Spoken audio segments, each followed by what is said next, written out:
is Lobero, and today I have a deck list for you for my Poli-family deck.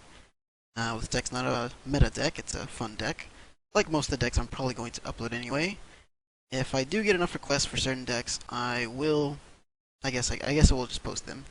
Nothing too complicated about that. If you really want to see something that I play on my stream, chances are I will upload it, so just let me know. I do plan on uploading more deck lists more frequently on my channel. Not too sure how many exactly I'll post, but depending on the certain amount of decks that I have for the time, that's what's going to determine how many I upload. So let's get into the video. Oh, also one more disclaimer: I'm probably not going to say out the text for certain staples because they're pretty obvious what they do, and chances are you already know what the text for most of these cards are. I'll explain most of the important stuff like the deck's focus and how to use its focus and so on and so forth. But yeah, I won't be reading out any staple cards. It'll be quite obvious, and I'm pretty sure everyone most likely knows what most card does. So yeah, let's get into it. For the first Pokemon, I have Shaymin DX, as always. I think I've shown this so many times in all my deck lists. I probably won't explain this one, maybe in the future, but for now I will do it just because. So setup, which is the primary usage for Shaymin. When you play this card from your this card from your hand onto your bench, you may draw up to 6 cards. So if you have 0 cards, you'll draw 6. If you have 3 cards, you'll draw 3 until you have 6. Very important. I'd say basically it's a staple now in most decks, if not all decks, unless you're playing an ability canceling deck, and of course you can play it in some ability canceling decks too, but I wouldn't necessarily recommend it. Definitely if you're not playing, definitely if you're playing Silent Lab, I wouldn't recommend playing a Shaymin. So yeah, just keep that in mind. Then I have 2 Keldeo. The Keldeo's really mainly here just for switch initiative. You can put in more if you'd really like to, but chances are Keldeo's only going to be a one-time attacker, if anything. There's not many energy in this deck, and I'll go explain why not. But yeah, in the future, of course. But yeah, Keldeo, you can attach energies if you'd like to it. Chances are it'll come help in later. So yeah, be prepared for Keldeo. It's mainly in here for its Russian ability. Chances are you're rarely gonna use Secret Sword. Secret Sword. I always thought it was Sacred Sword. Maybe it's just the attack in the game. Yeah, I always thought it was Sacred. But Secret Sword, yeah, does 20 damage for every water energy attached to it, so 50 plus 20. If you have 3, that'll be 60, so 111. Or 110, I should say. Oh my god. I cannot think right now. Sorry about that. Anyway, Keldeo, Russian. Very important. Or helpful for this deck in particular. So, the deck's focus is revolving around Politoed, and with its King Song ability. Basically, you ignore all the colorless energy for the attacks in all of your Poliwags, Poliwhirls, and Poliwraths. It doesn't cancel out its own, unfortunately, so chances are if you wanted to attack with this, in very rare occasion, you'd have to put all 3 energy, or 3 water energy onto it. I wouldn't recommend doing that, though. Trust me.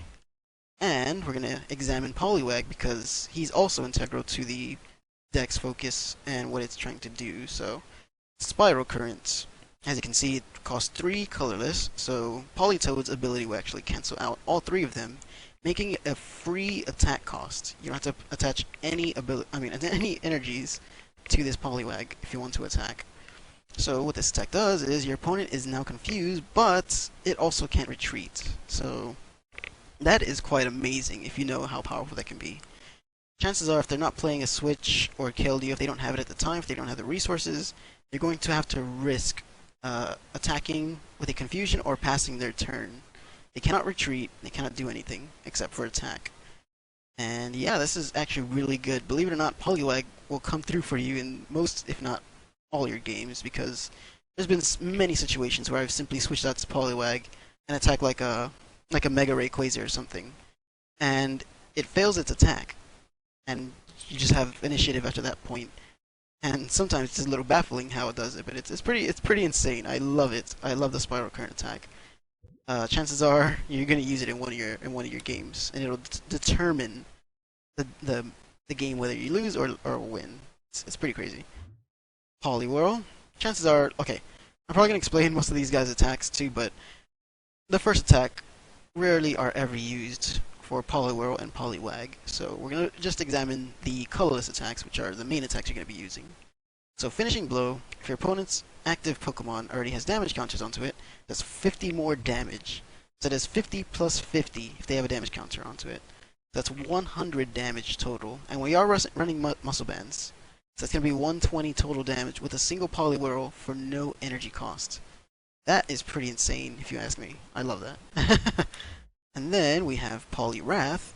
It does Steamroll, 60 damage plus 30 damage to one of your opponent's bench Pokemon. It's essentially a Landorus attack, except for the fact that you can't boost the attack only with the Muscle Band.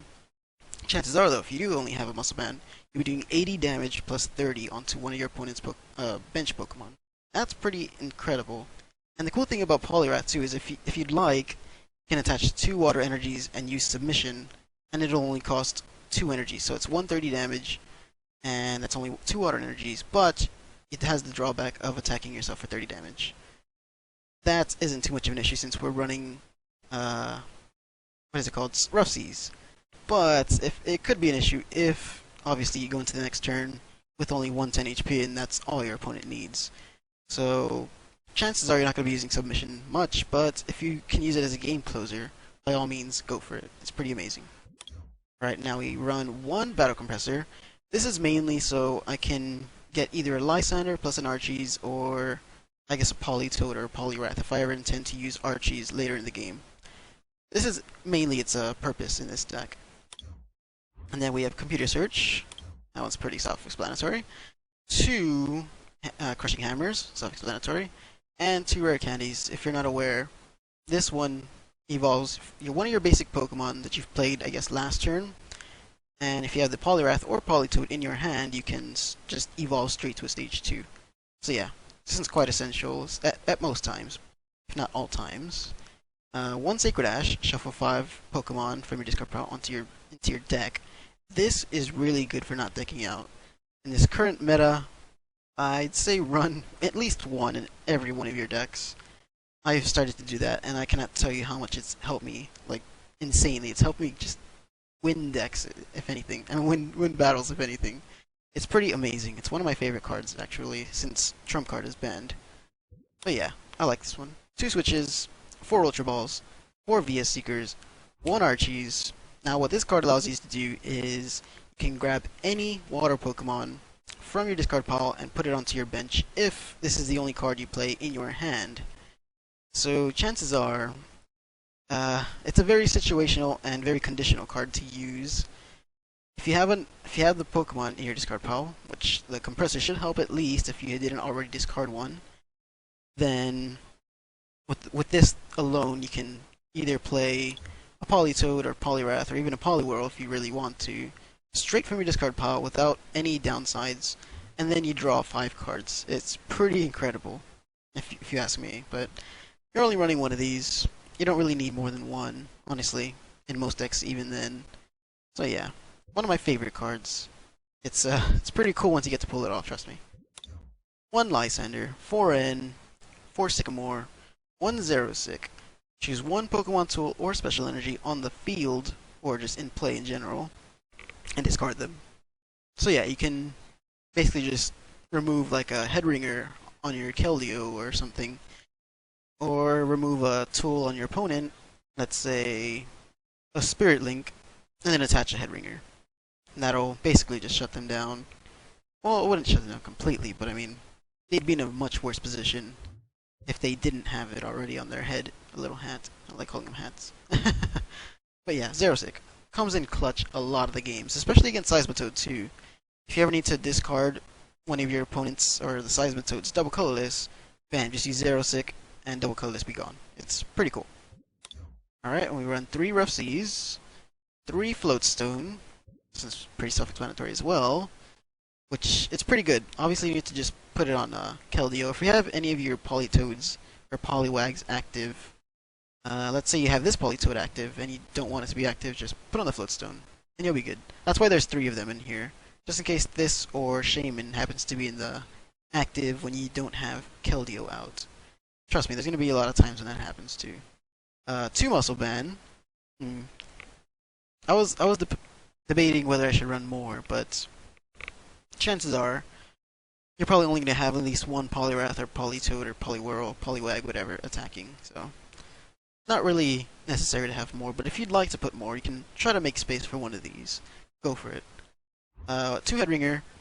Basically, attach this to one of your opponent's EX Pokemon, and their attacks cost 1 colorless more. So as you can see, that's pretty big downside. for things like Megas, potentially, it helps a lot against them. So, it helps against any EX in general. Just know when to use it, and know what Pokemon to put it on. Yeah, you'll be good. And then 6 Water Energy. The only reason we're running 6 Water Energy is just basically to put on Keldeo, or once in a while Poliwrath, if you ever intend to use the submission attack. You could put less, you could put more, whatever you'd like. Chances are you're not going to be using that many Water Energies. So yeah, that's been my deck list for my Politoed or Poli-family deck. If you enjoyed it, yeah, it was pretty great. I'll see you guys next time.